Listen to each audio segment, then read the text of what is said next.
We're building houses and getting some decorating done here in Veld Focus tonight. A weaver works on his nest egg, a spider takes on a new project after hours, and a caterpillar excels in the decorating department. Hello and welcome. Thanks for joining us on this week's installment of South Africa's favorite photographic competition. First up, John Hartman sheds some light on the building process involved in the perfectly shaped thick-billed weaver nest. Like a master architect, the male energetically weaves thin pieces of reeds between the shafts of two sturdy reeds, which act as the main weight-bearing pillars.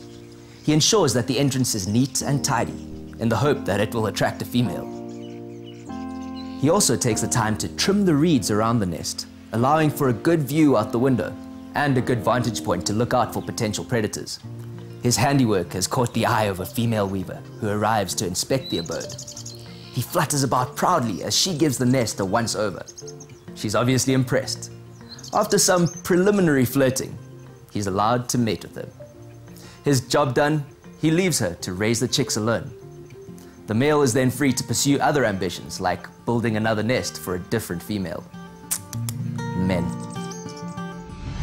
Did you know the thick-billed weaver is monotypic in its genus? This means that it is the only species that occurs in its entire genus of classification, making it genetically unique from other weavers. Now this bark spider, although she may not be building a nest, is certainly no stranger to construction, as she performs this on a nightly basis. She uses sustainable building techniques, since she builds her perfectly symmetrical web from recycled silk. It is created and then stored in glands underneath her abdomen. She uses different types of silk for different parts of the web. The crossbeams need to be strong but not sticky, while the thin inner struts need to be very sticky and flexible to capture the prey without damaging the core structure of the web.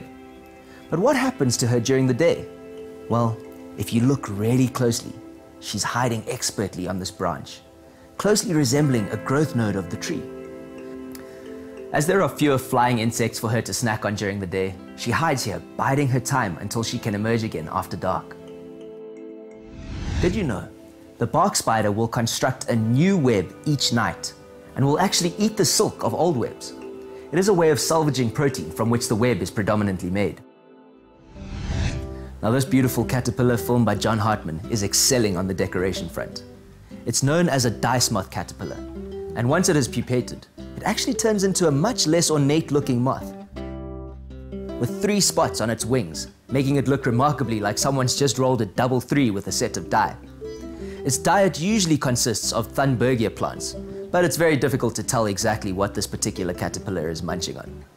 Whatever it's eating, it certainly looks like it is dressed for the races, with a feathery hat that would make it the envy of the most fashionable ladies. That's all we have for this evening, but we have time for just one last photo. Anthony Morris was lucky enough to snap this photo of 5 rhinos, who are either highly organized or have taken up line dancing. I think Anthony was just in the right place at the right time to get that shot. Thank you so much for sharing a great moment.